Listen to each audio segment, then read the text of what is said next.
Hello everyone, good to see you again. Today we're going to talk about Socrates. And Socrates, of course, a Greek philosopher who lived from 469 to 399 BC. We don't know whether he had turned 70 yet. He died in the spring of 399. And a little bit about Socrates' biography first. He was the teacher of Plato, who lived from 428 to 348. Socrates does no writing. Plato invented the dialogue form of the conviction that where two men go, truth will emerge. One person meditating will not necessarily produce the same truths. But Socrates, his activity around Athens is kind of legendary. Athens is a city of about 100,000 people at the time he lived, and he would be around the marketplace or the law courts, and someone would be walking about, and Socrates would chat them up and say, well, why is it that you care more for your well-being, your material well-being, than the tenets of your soul, or something of this sort? The person would get a little defensive. Pretty soon a discussion would ensue, and this legendary question and answer method, now known as the Socratic method, that all teachers try to employ in classes, or at least the best teachers I think do, the question and answer method that has his name. People are getting their doctoral degrees in education to teach for their lives or know well the Socratic method. But Socrates is known for this question and answer method, trying to get truth out of people. In fact, his mother was a midwife, Phanerit was her name, and Socrates sees that as metaphorical for his own life, that as she delivered children, that's what a midwife does, of course, and he delivers ideas. Just by putting the questions in the right way, he thinks he can elicit from you an answer that you didn't even know was there yourself. His father was a stone cutter, and Socrates has something of an inheritance from the father. We don't know whether stone cutter meant he used stone in an artistic fashion or merely built walls and things, but that's his background. Now, so in the dialogues, the early Greek dialogues, which are ethical dialogues, sometimes called Platonic dialogues, they're all Platonic dialogues. Let me just clarify, there are about 28 dialogues that Plato wrote. The early dialogues are Socratic in nature, ethical. Usually some ethical discussion going on. What is love? What is virtue? What is justice? That's a mid-period dialogue for Plato. What is piety? The Euthyphro. What is bravery? The Laches.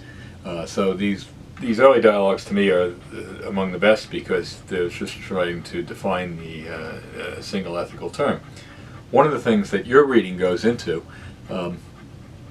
is that Socrates has this paradox, I guess you could say, paradox of Socrates' wisdom.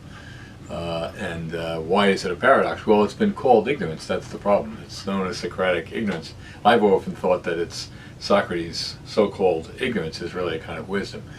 Because Socrates, after going about Athens and questioning people of all stripes, whether they be generals or people who are in government or poets or ordinary workers, he finds out upon leaving them that the things that they thought they knew, they didn't know. And Socrates goes away saying, well, at least I know that I don't know.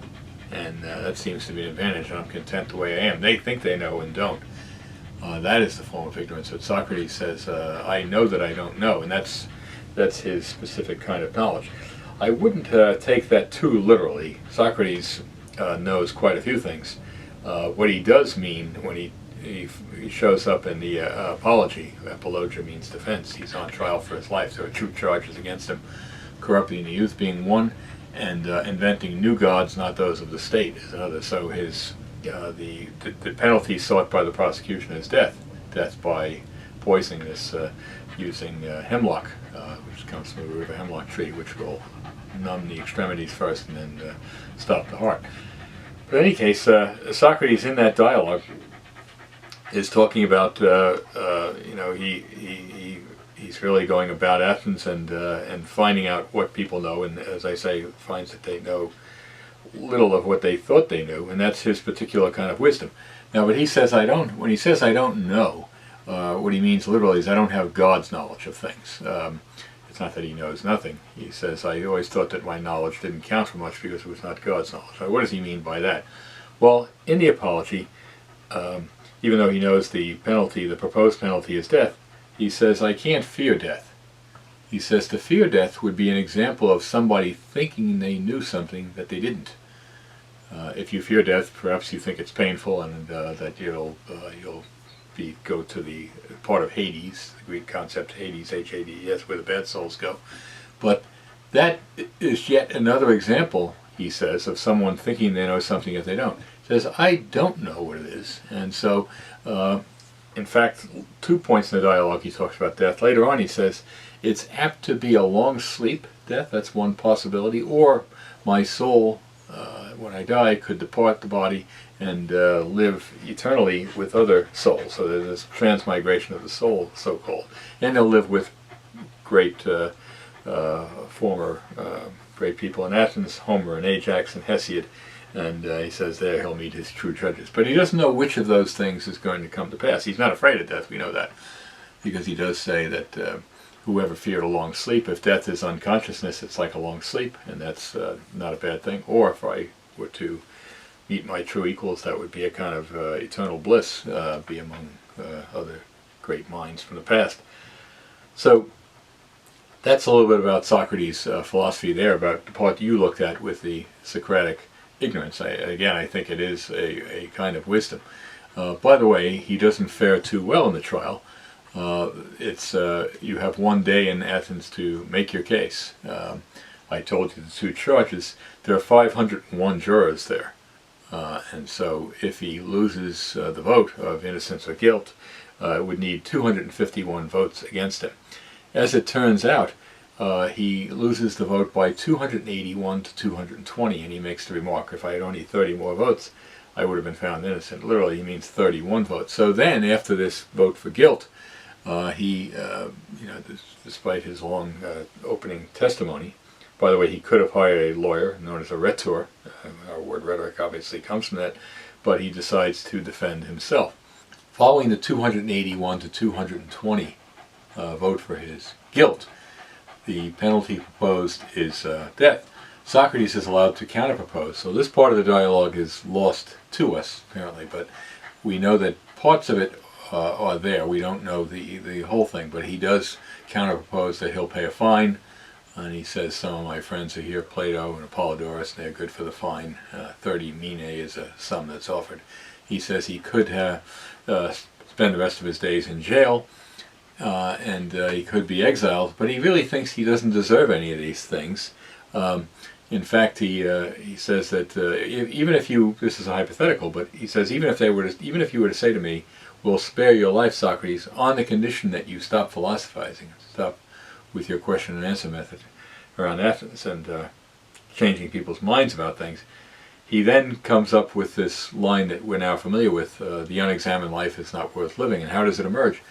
Because he says, if you were to offer this to me, and that to be silenced, he says, I would not. He says, I have it on authority from God himself, that this is supposed to be my mission.